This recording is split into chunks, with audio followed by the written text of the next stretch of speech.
ఈ work shop వేదికగా ఇప్పటికంటే భవిష్యత్తులో మహిళా జర్నలిస్టుల సంఖ్య ప్రాతినిధ్యం మరింత పెరిగే విధంగా ఈ వర్క్ షాప్ ఉండాలని మేము అనుకుంటున్నాం కాబట్టి ఈ ప్రతిపాదన తీసుకొస్తున్నాం.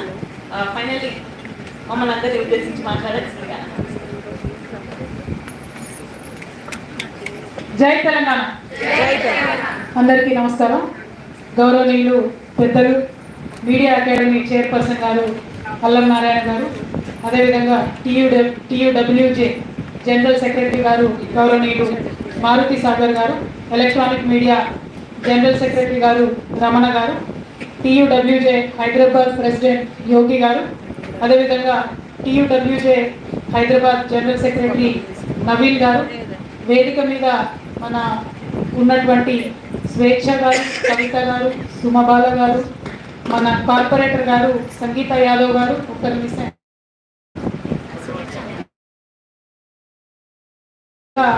ఈ కార్యక్రమానికి మమ్మల్ని ఆహ్వానించినందుకు ముందుగా ప్రత్యేక ధన్యవాదాలు. ఈ పూట మన అతిథులుగా గౌరవనీయులు సీనియర్ జర్నలిస్ట్ గారు మాలిని సుబ్రహ్మణ్యం గారు ప్రత్యేకించి రావడం సంతోషం. ధన్యవాదాలు. Welcome to Hyderabad ma'am. అదేవిధంగా గౌరవనీయులు చాలా రోజులు మన హైదరాబాద్లో పనిచేసి ఆ తర్వాత సొంతగా ఒక సంస్థ పెట్టుకోవాలని చెప్పి బెంగళూరు వేదికగా ఒక సంస్థ నడిపిస్తున్నటువంటి గౌరవనీయులు సోదరి నాణ్య రాజేంద్రన్ గారికి స్వాగతం. Welcome to Hyderabad. అదేవిధంగా ఈరోజు మరి ఇంతమంది మహిళా జర్నలిస్టులు ఒక్క దగ్గరికి రావడం అన్నది చాలా అద్భుతంగా ఉన్నది. నిజంగానే స్వేచ్ఛ చెప్పినట్టు ఆడవాళ్ళు ఒక్క దగ్గర ఉండరు, 3 కొప్పులు కలవు అనేటటువంటి గ్యారెంటీగా మగవాళ్ళు గుర్తించినాయి. మనం వాటిని సీరియస్గా తీసుకునే అవసరం లేదు. ఇన్ని కొప్పులు ఇక్కడ ఒక దగ్గర కలిసి ఆలోచన చేస్తున్నాం అంటేనే డెఫినెట్గా చాలా అద్భుతంగా ఒకరికొకరు మహిళల సహకారం అందించుకుంటారని మనము గర్వంగా చెప్పుకునేటటువంటి సందర్భం. ప్రధానంగా మీరు చూసినట్టయితే భారతదేశంలో అయినా ప్రపంచవ్యాప్తంగా అయినా ఒక మాట చెప్తారు, 4th ఎస్టేట్ మీడియా. ఎట్లా అయితే రాజకీయ వ్యవస్థ ఉన్నదో, ఎట్లా అయితే న్యాయ వ్యవస్థ ఉన్నదో, ఎట్లా అయితే ప్రజలకు రక్షణ కల్పించే మిలిటరీ కావచ్చు, పోలీస్ వ్యవస్థ ఉన్నదో, వారితో పాటు ధర్మానికి 4వ పాదంగా ప్రజల సంరక్షణ బాధ్యతను చాలా సీరియస్గా తీసుకునేటటువంటి ఒక విందుగా మనకు 4th ఎస్టేట్గా ప్రెస్ చెప్పడం జరుగుతుంది. అటువంటి ప్రెస్లో మహిళల యొక్క భాగస్వామ్యం రోజు రోజుకు పెరగడం అన్నది చాలా సంతోషకరమైనటువంటి విషయం. అయితే ఒకటి మనం గమనించుకోవాలి, అది ప్రెస్ కావచ్చు, టీవీ ఛానల్ కావచ్చు, మరే ఉద్యోగం అన్న కావచ్చు, ఎక్కడికక్కడ ఉండే సమస్యలు ఉంటాయి, ఎక్కడికక్కడ ఉండేటటువంటి ఇబ్బందులు తప్పకుండా ఉంటాయి.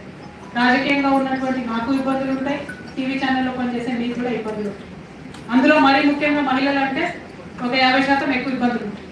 అది గ్యారెంటీ. మహిళలు ఎక్కడన్నా ఉన్నారంటే మగవాళ్ళ కన్నా సేమ్ అదే జాబ్ చేసే మగవాళ్ళ కన్నా మనం ఇంకో 100% భూతత్వంలో పెట్టి చూడడం జరుగుతుంది. అన్నిటికన్నా ఎక్కువ ఒక మహిళ రాజకీయ నాయకులుగా నేను బయటకు వచ్చినప్పుడు కానీ మాట్లాడినప్పుడు కానీ ఏది చేసినా కూడా నాకేమనిపిస్తుంది అంటే, నేను ఏదైనా తప్పు చేస్తే నాలాగా రాజకీయాల్లోకి రాకుండా ఇంకా కొంతమంది మిగిలిపోతారేమో, వాళ్ళకు వాళ్ళ ఇళ్లలో ఇబ్బంది అవుతుందేమో, నేను తప్పు చేయకూడదు, మహిళల గౌరవాన్ని తగ్గించకూడదు అనేటటువంటి ఒక నైతిక బరువు బాధ్యత నిరంతరం కనబడకుండా మహిళల భుజాల మీద ఉంటుంది. అదేవిధంగా ప్రెస్లో ఉన్నటువంటి మీకు కూడా ఆ స్ట్రెస్ ఉంటుంది. దాన్నే మాట్లాడుతూ ఒక మాట అన్నది, మహిళలు ప్రెస్ స్టోరీస్ కవర్ చేస్తే ఆటోమేటిక్గా కొంత సెన్సిటివిటీతోని మహిళల సబ్జెక్ట్స్ని ఎక్కువ కవర్ చేస్తాం, కొంత ఆలోచన చేస్తాం. ఏ ఇష్యూలో అయినా మహిళల యొక్క యాంగిల్ వెతికేటటువంటి ప్రయత్నం చేస్తాం. అది మంచిదా చెడ్డదా, మొత్తం బలవంతం మన మీదనే ఎందుకు ఉండాలి, ఇవన్నీ మనం ఆలోచించుకోవాల్సినటువంటి అంశం. పైగా సమాజం ఎదుగుతున్న కొద్దీ మహిళలు కూడా పనిచేస్తే తప్ప ఇల్లు గడవదనేటటువంటి ఒక పరిస్థితి వచ్చిన దగ్గర నుండి ఇష్టం ఉన్నా లేకున్నా మనల్ని బయటకు పోతాం. ఇప్పుడు మనం బయటకు వచ్చి పనిచేస్తాం. మరి పనిచేసేటటువంటి ప్రదేశాల్లో ఒక పక్క మన డిగ్నిటీని కాపాడుకోవాలి, ఒక పక్క మన కుటుంబ గౌరవాన్ని కాపాడాలి, ఇంకొక పక్క జాగ్రత్తగా పనిచేయాలి. ఆ పనిలో మళ్ళీ అనేక అడ్డంకులు ఉంటే వాటన్నిటిని అధిగమించాలి, ముందుకెళ్ళాలి. ఈజీ విషయం కాదు, చాలా కష్టం. అయినప్పటికీ మనం తక్కువలోనే కాదు, మనం చాలా గొప్పలం. మనం తలుసుకుంటే యమధర్మరాజు వెనక్కి తీసుకొస్తామని చెప్తారు. కాబట్టి అంత పట్టుదల ఉన్నాడు. నేనేదో సావిత్రిని ఓన్లీ పతి యాంగిల్లో చెప్తలేదు, పట్టుదల యాంగిల్లో చెప్తుంది. కాబట్టి అంత పట్టుదల ఉన్నటువంటి మనం అనుకుంటే మాత్రం ఏదైనా సాధించగలుగుతాం. ఇవాళ మనందరం ఒకసారి ఆలోచన చేసుకుంటే, అసలు భారతదేశము ప్రెస్ వ్యవస్థ మహిళలు అన్న పాత్రను ఆలోచన చేసుకుంటే, I would like to just say a few minutes in English for Gane and Malini consumption. I believe, ma'am, in India, women journalists came out after Star TV came into India. There was a pressure, international pressure, or the imitation fever that we imitated West and we wanted a news anchor to be a woman. So they started as a news feeder, they started as a news anchor. There were respected journalists earlier as well, I'm not saying no. But then mainstream media, a flood of women came into TV because we were imitating West. Not because we were interested in promoting our women, but we were imitating West. Okay, once the journey started, then many women followed. And today there are abundant number of very talented women across the country. I can see many faces, many names here, very talented, very persistent journalist friends of mine. But what is happening today in this country? In this country where any woman who raises her voice is being targeted more than her male counterpart. There are many proofs that women journalists in this country today are targeted by certain parties. I don't want to name them, but you'll understand when I read this list. So there is something called as a tech fog, which targets women journalists particularly. ఏం చేస్తుందంటే ఈ tech fog అనేది లక్షలాది వేలాది ట్వీట్లు ఆటోమేటిక్గా generate చేసి వాళ్ళని టార్గెట్ చేసుకుంటూ ట్వీట్లు చేస్తూ ఉంటారు అన్నమాట. ఇక్కడ everybody is talking about harassment, everybody is talking about how you are trolled, but this will really open your eyes to a lot of things. This tech fog, I have top 10 journalist names here. One is Rana Ayub. She was targeted 22,500 times. Bharka Dutt, 19,785 tweets. Nidhi Razdan, 18,797. Rohini Singh, 13,612. Swati Chaturvedi, 12,998. Sagarika Ghosh, 11,207. Manisha Pandey, 8,154. Faye D'Souza, 5,000 times. Arfa Khanum, Smita Prakash. I mean, the list goes on and on and on. This is just a Delhi list, not the whole of South India list. This is just a Delhi list. The issue here is the similar issues might have been raised by male journalists as well. But then it is easy to target a woman because you can suddenly then talk about her body. You can talk about her sexuality. You can say anything to her. Then she gets hurt. Then she stops writing. That is the basic understanding. So the logic behind these, the logic behind the trolls is very gender based. So my sincere request to all the women journalists who are here today, do not succumb to that. Do not succumb to that because gender cannot become an obstacle in our progress. మనం ఆడవాళ్ళం కాబట్టే అది అడ్డంకి అవుతుందంటే భయపడకుండా ధైర్యంగా ఉండాల్సినటువంటి అవసరం, సందర్భం, మన దురదృష్టవశాత్తు అటువంటి పరిస్థితులు వారి ఉండడం అన్నది మన దౌర్భాగ్యం. అయినప్పటికీ అటువంటి పరిస్థితుల ద్వారా మనం వెళ్తా ఉన్నాం కాబట్టి తప్పకుండా దాన్ని ఎదుర్కొని ముందుకే వెళ్ళాలి తప్ప వెనకడుగు వేయకూడదు. ఎందుకు ఈ మాట చెప్తా ఉన్నా అంటే వెనకడుగు వేస్తే మనలాగా 10 మంది ధాన్యం చూసిన వాళ్ళు, మన అజితాన్ని చూసిన వాళ్ళు, ఒక 10 మంది జర్నలిస్టులు అవుదాం బయటకు వస్తామని అనుకున్న వాళ్ళు కూడా మనం వెనకడుగు వేస్తే వాళ్ళే వెనక్కి. కాబట్టి ఆ బరువు మనకు కనపడకుండా మన మీద ఉంటుంది కాబట్టి ముందుకే అడుగు వేద్దామని చెప్పి మీ అందరూ కూడా నేను రిక్వెస్ట్ చేస్తాను. ఇక్కడ ఇంకా చాలా అంశాలు మనం దేశవ్యాప్తంగా చూసుకుంటే చెప్పడానికి నేను రాసుకొని వచ్చిన, కాకపోతే వాటన్నిటికన్నా ఎక్కువ నేను అనుకునేది ఏంటంటే అది మహిళ కావచ్చు, పురుషుడు కావచ్చు, ఏ ఉద్యోగం అన్నా కావచ్చు, ఎక్కడికైనా వెళ్ళినప్పుడు కావచ్చు, ఒక కోర్ వాల్యూస్ అంటూ కనుక్కుంటా ఎవరికైనా సరే ఏ జాబ్లో అయినా సరే కోర్ వాల్యూస్ అని అందరూ కూడా అంటే ఏంటి అంటే క్రెడిబిలిటీ. రాణి ఏదైతే చెప్పిందో క్రెడిబిలిటీ చాలా ఇంపార్టెంట్. అది ఒక్క రోజులో వచ్చేది కాదు. కేసీఆర్ గారు ఉన్నారు 2001లో జై తెలంగాణ అన్నారు, అనగానే ఎవరు నమ్మలేదు, చాలా రోజులు ఎవరు నమ్మలేదు. కానీ ఆయన అంటనే ఉన్నాడు, ఎప్పటిదాకా అన్నాడు తెలంగాణ వచ్చేదాకా అన్నాడు. దాన్నే క్రెడిబిలిటీ అని వదిలిపెట్టదు. ఒక ఇష్యూని పట్టుకుంటే చాలా పర్సిస్టెంట్గా చెప్పిందే చెప్తూ చేసిందే చేస్తూ కానీ ఏమన్నది ఒక మాట, ఇవాళ ఒక వీడియో చేసినా మనం ఫ్రీలాన్స్ జర్నలిస్ట్ అయితే, కానీ రేపు మళ్ళీ అదే టైంకి నేను చేయలేను, బద్దకం వేసింది, లేకపోతే ఎవరు అందుబాటులోకి రాలేదు, ఏదో జరిగింది కాబట్టి నేను చేయలేదంటే మిమ్మల్ని ఫాలో అయ్యి ఆ 10 మంది కూడా అరే ఈమె సరిగ్గా చేస్తలేదా, వీడియో పెడతారంటే మళ్ళీ ఎప్పుడు పెడుతుందో ఏమో అని మానేస్తారు. సో ఆ క్రెడిబిలిటీ రావాలంటే ఆ పర్సిస్టెన్స్ ఉండాలి, పదే చేసిన పనిని చేయగలిగేటటువంటి ఓపిక ఉండాలి, ఆ ధైర్యం కూడా ఉండాలి. దాంతోపాటు ఆబ్జెక్టివిటీ అంటే నిష్పక్షపాతంగా ఒక విషయాన్ని అనలైజ్ చేయగలిగేటటువంటి ధైర్యం ఉండాలి. ఇప్పుడు సపోజ్ ఏదైనా ఒక విషయం ఉన్నది, నేను దాన్ని మాట్లాడుకుంటున్నాను, ఆమె చెప్పేది నాకు నచ్చలేదు, ఆమె చెప్పే విషయం నచ్చకపోవచ్చు, ఆమె నచ్చకపోవడం అంటూ ఉండదు. నువ్వు చెప్పే విషయం నచ్చలేదని ధైర్యంగా చెప్పాలి. ఆ ఆబ్జెక్టివిటీ ఉంటే క్రెడిబిలిటీ అనేది బిల్డ్ అవుతుంది. అట్లా కాదు అందరు మంచిగానే ఉన్నారు ఆల్ ఈజ్ వెల్ అంటే మాత్రం జర్నలిస్టులు బాగుండదు కూడా. ఏదైనా సరే మీరు ప్రభుత్వాన్ని విమర్శ చేసినా ప్రైవేట్ వ్యక్తులు విమర్శ చేసినా జరుగుతున్నటువంటి దేశంలో ఉన్న పరిస్థితుల మీద కమెంటరీ చేసినా ఆబ్జెక్టివ్గా ఉన్నట్టయితే మీ క్రెడిబిలిటీ కూడా బాగుంటుంది. కానీ అందులో పర్సనల్ విమర్శ దానే చెప్పే విషయం నాకు నచ్చలేదు కాబట్టి దానే నచ్చలేదు అనే ధోరణి తీసుకోవాలంత మటుకు డెఫినెట్గా ఏ విమర్శ చేసినా రాజకీయ నాయకులు కూడా స్వాగతిస్తారు, వాటిని వెల్కమ్ చేస్తారు, మనం తగినటువంటి జవాబు కూడా చెప్పేటటువంటి ప్రయత్నం వాళ్ళు చేస్తారు. ఇంకొక అంశం నేను ఈ మధ్య చూస్తూ ఉన్నాను, ఇది కొంచెం కాంప్లికేటెడ్ అంశం. దీన్ని సోషల్ మీడియాకి అనుసంధానం చేసుకోవాలన్నా మన సోకాల్డ్ ట్రెడిషనల్ మీడియాకి అనుసంధానం చేసుకోవాలన్నా అన్నది మనం ఆలోచిస్తాం. రెస్పాన్సిబిలిటీ CORE కోర్ అయితే క్రెడిబిలిటీ, ఆబ్జెక్టివిటీ, రెస్పాన్సిబిలిటీ అనే విషయం గురించి ఇప్పుడు మనం మాట్లాడతాం. రెస్పాన్సిబిలిటీ ఎందుకు? ఇప్పుడు నేను ఒక వార్త రాశాను, దాని మీద నేను ఈ వార్త రాశాను అని ధైర్యంగా చెప్పుకునేటటువంటి పరిస్థితి ఉందా? ఆ ధైర్యం అందరికీ ఉంటుందా? మరి అలా సోషల్ మీడియా ఉన్నది, నేను ఒక మాట మాట్లాడి ఇక్కడ నేను స్పీచ్ ఇస్తాను, కింద 100 మంది 100 కమెంట్లు వచ్చి అందులో 50 మంది ఎవరికి కూడా తెలియదు అంటే ఆ రెస్పాన్సిబిలిటీ తీసుకోలేరన్నమాట. అనాలి ఏదో ఒకటి పారిపోవాలి, హిట్ అండ్ రన్ కేసులు ఎక్కువైపోయినాయి. సో ఇక వాళ్ళ జర్నలిస్టులు అనాలన్నా ఏమనాలి అనేది మనం ఆలోచన చేసుకోవాలి. సో పూర్తిగా సంపూర్ణంగా బాధ్యత తీసుకునే ఆ వార్త మంచిది కావచ్చు, చెడుది కావచ్చు, దాని పరిణామం ఇంకెట్లన్నా ఉండొచ్చు, కానీ రెస్పాన్సిబిలిటీ తీసుకునే ధైర్యం ఉన్న వాళ్ళే నిజమైన జర్నలిస్టులు అవుతారని, వారికి గౌరవం సమర్థన ఉంటుందని చెప్పి నేను మనస్ఫూర్తిగా నమ్ముతాను. వీటన్నిటి వెనకాల ఎథిక్స్, మారల్స్ ఏవైతే ఉంటాయో తప్పకుండా అది చాలా ముఖ్యమైనటువంటి అంశం. ఆ ఎథికల్ జర్నలిజం లేనంత మటుకు ఎట్టి పరిస్థితుల్లో ఒక వ్యక్తి కొన్ని రోజులు సెన్సేషనల్ జర్నలిజంలో ఉండవచ్చు, కానీ 2-3 ఏళ్ళకి మర్చిపోతారు అసలు వ్యక్తి. అది మహిళన పురుషుడన పక్కన పెడితే సెన్సేషన్ కొన్ని రోజులే బాగుంటుంది, ఎందుకంటే చెప్పిందే 10 సార్లు సెన్సేషన్ చెప్తే ఇంకా సెన్సేషన్ అవ్వడానికి ఏముంటుంది, బోర్ పడుతుంది, అవి ఇంతే అని విడిచిపెట్టే పరిస్థితి కూడా వస్తుంది. కాబట్టి ఆ సెన్సేషనిజం వైపు వెళ్ళేటటువంటి వాళ్ళు దాన్ని చాలా సెన్సిటివిటీగా వాడుకోవాలి. ఒక మంచి సబ్జెక్ట్ మీరు ఏదో చెప్తా ఉన్నారు అనుకోండి, ఫర్ ఎగ్జాంపుల్ దాన్నే ఒక మాట, I was covering Sania's wedding. Sania wedding cover చేస్తే కూడా అంత ఓపికగా అక్కడ నిలబడి ఆ ఆర్గనైజేషన్లో పనిచేసి ఇప్పటిదాకా ఉన్నది కాబట్టి ఆమె ఎడిటర్ అయ్యి రైట్. సో ఆ ఎథిక్స్ మనకి ఏదైతే ఉంటుందో, ఇప్పుడు సానియా వెడ్డింగ్ కవర్ చేసినా అంతే ఓపిక నిలబడి అక్కడ కవర్ చేయాలి, ఆ జర్నలిజం ఎథిక్ అనేది ఉండాలి. అదేవిధంగా ఇవాళ ఎడిటర్గా కవర్ చేసినా అంతే ఓపికగా రోజుల తరబడి కూర్చొని చేసేటటువంటి ఎథిక్ ఉండాలి. ఇంకొక అంశం దయచేసి మీ అందరికీ చెప్తాను, జర్నలిజం ఎథిక్ అనేది చాలా పెద్ద బ్రాడ్ సబ్జెక్ట్.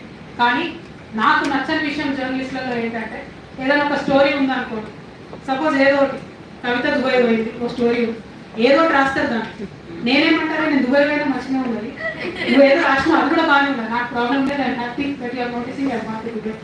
ఆ రాసిన వార్త ఏదో రాస్తారు, రాసినప్పుడు నన్ను కూడా అడగాలి వాళ్ళు నిజమేనా కాదు, అట్లీస్ట్ అది core journalism ethic. If you are writing about some person, if you are writing about a party, if you are writing about anything, if you have confidence that it is correct, or if you think that is not correct of that person to do this, you should have the guts to talk to that person before you write anything. You should take a comment from them. It could be a most powerful politician in the country, doesn't matter. You should have the guts to take the comment. ఆ guts ఉంటేనే నువ్వు వార్తరా, లేకపోతే మిమ్మల్ని journalist కింద లెక్కబెట్టు. Simple, hit and run journalist అంటే అసలు వాళ్ళని ఎవ్వరు కూడా సీరియస్గా తీసుకోరు. గట్టిగా కష్టపడి నిలబడి రాసినటువంటి వార్తలకు కట్టుబడి ఆ వార్తలను ఫ్యాక్ట్ చెకింగ్ చేసుకొని వారందరూ ఒపీనియన్స్ తీసుకొని రాసి ఉన్నటువంటి జర్నలిస్టులు తప్పకుండా సస్టైన్ అవుతారు, అందులో ఎటువంటి అనుమానం నాకు లేదు. అటువంటి మెటీరియల్ మన దగ్గర చాలా మంది ఉన్నది, మరీ ముఖ్యంగా మన మహిళలలో ఇంకా చాలా పెద్ద ఎత్తున ఉన్నదని చెప్పి నేను భావిస్తూ ఉన్నాను. Ma'am Malini ma'am, you should know this, and దాని you should also know this what Telangana government has done so far for the journalist. Telangana state is the only state in this entire country who has given accreditation to 18,000 journalists. Not 1 or 2, 18,000 journalists we have given accreditation cards. Whereas many larger states like Karnataka, like Gujarat, many states, they have given accreditation to only 3,000 journalists, 2,000 journalists. The number is dismal compared to Telangana. We are a small state, we are a new state, but we understand the importance of people who can report from various places. It could be rural areas, it could be urban areas. We understand that.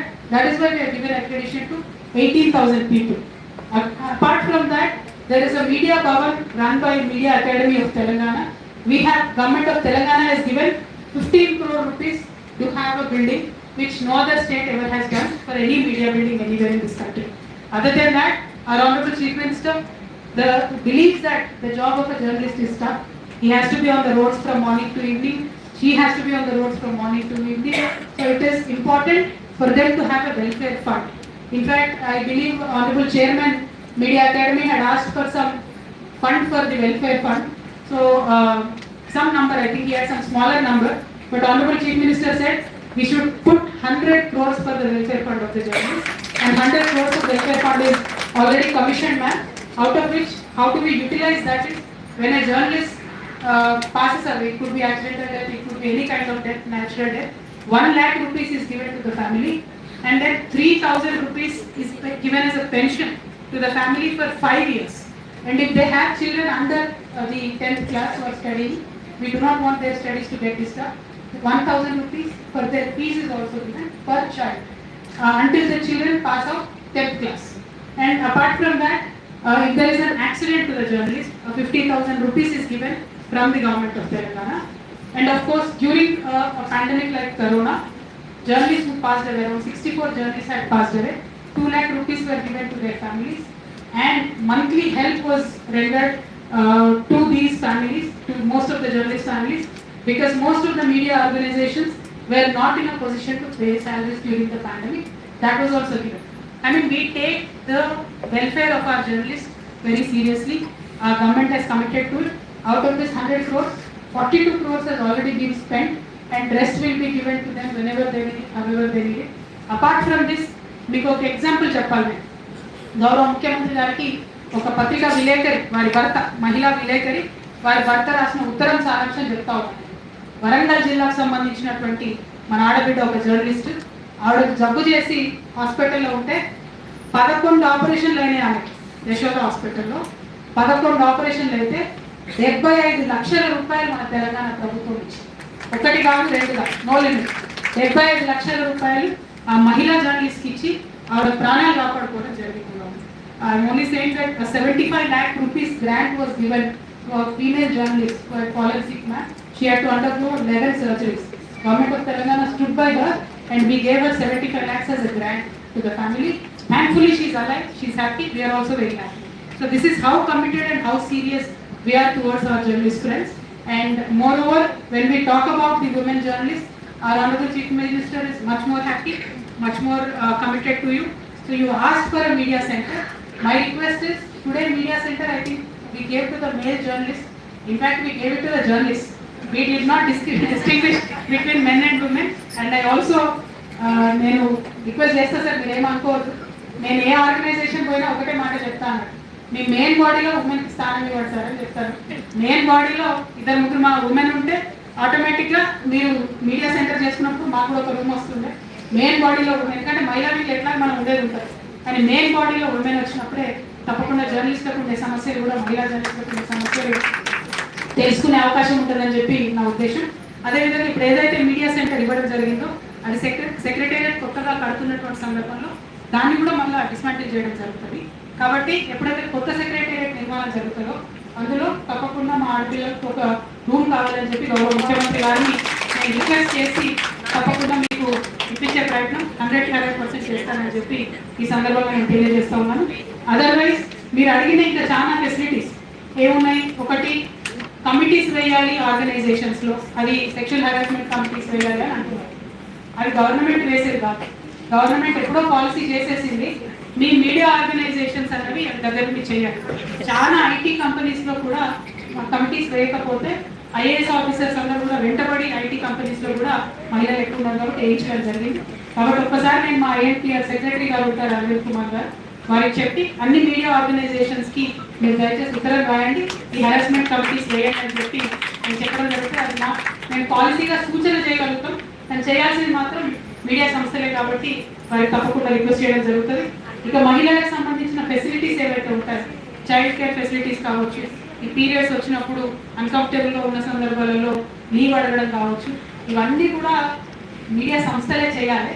వీటన్నిటికీ ఒక మీ ప్రతినిధిగా నేను తప్పకుండా follow up చేస్తాను, కానీ ప్రభుత్వంగా డైరెక్ట్గా నేను చేయగలిగేది లిమిటెడ్గా ఉంటుందని కూడా ఈ సందర్భంగా మీకు తెలియజేస్తా ఉన్నాను. ఇండిపెండెంట్ మహిళా జర్నలిస్టులకి కార్డ్స్ కావాలని చెప్పి మన వాళ్ళు చాలా మంది అడగడం జరిగింది. ఇక్కడ నేను మళ్ళీ ఒకసారి మీడియా అకాడమీ చైర్మన్ గారిని రిక్వెస్ట్ చేస్తాను. ఇండిపెండెంట్ జర్నలిస్ట్ అంటే ఎవరు, వారి డెఫినేషన్ ఏంటి అన్నది మీరు మీడియా అకాడమీ ఆధ్వర్యంలో నిర్ణయం చేసినట్టయితే దాన్ని పట్టుకొని మనం గౌరవ ముఖ్యమంత్రి గారిని తప్పకుండా అడుగుదాం. లేకపోతే ప్రతి ఒక్కరు మనం ఇండిపెండెంట్ జర్నలిస్ట్ అంటే ఎక్కడో ఒక చోట దానికి ఒక నిర్ణీతమైన గుర్తింపు ఉండాలి. కాబట్టి ఆ బాధ్యత చైర్మన్ గారు తీసుకుంటే ప్రభుత్వం తరఫున ఇప్పించేటటువంటి బాధ్యత నేను తీసుకుంటానని కూడా ఈ సందర్భంగా మీకు తెలియజేస్తా ఉన్నాను.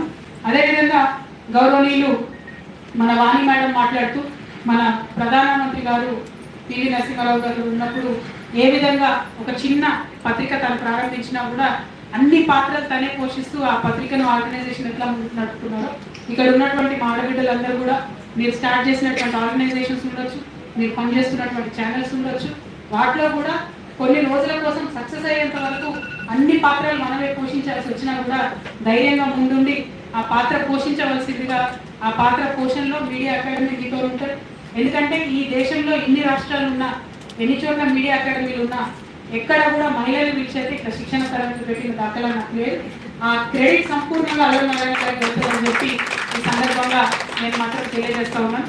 ఎందుకంటే అసలు మన అందరినీ ఆడబిడ్డలు ఒక దగ్గరికి రానియరు, తీసుకొని వచ్చి మళ్ళీ మనం సానబెడతారు సార్. కాబట్టి చాలా మంచి కార్యక్రమం ఇది. ఈ కార్యక్రమాన్ని చేసినందుకు ప్రత్యేకంగా వారిని అభినందిస్తూ ఇక ముందు కూడా మీకు కావాల్సినటువంటి ఫెసిలిటీస్ ఉన్నా ఏమున్నా అల్లం నారాయణ వారి ఆధ్వర్యంలో వారి ఆధ్వర్యంలో రండి, తప్పకుండా నా వంతు పాత్ర పోషిస్తానని తెలియజేస్తూ once again thank you so much for holding the meeting for all of us women, Danya and also Malini ma'am. Thank you for being with us today. Thank you for all the hard work and confidence that you have. Thank you. జై తెలంగాణ. జై తెలంగాణ. మాట్లాడు ఒక్కసారి లెక్కన్ నేను ఎక్కడ పోతాను. Chairman గారు ఏ list ఇచ్చినా దాన్ని ఫిల్ఫిల్ చేద్దాం, అదేం ప్రాబ్లం లేదు. సెలెక్షన్ మేము చేయము యాజ్ గవర్నమెంట్. సార్ ఏది సజెస్ట్ చేసినా వచ్చేది. అందుకంటే నా మెయిన్ బాడీలో మీరు ఉంటే మీరే సజెస్ట్ చేస్తారు. Thank you. జై తెలంగాణ. అరే గట్టిగా ఉంటాం. Jai Telangana. Thank you. Thank you Kavitha garu. మీరు మా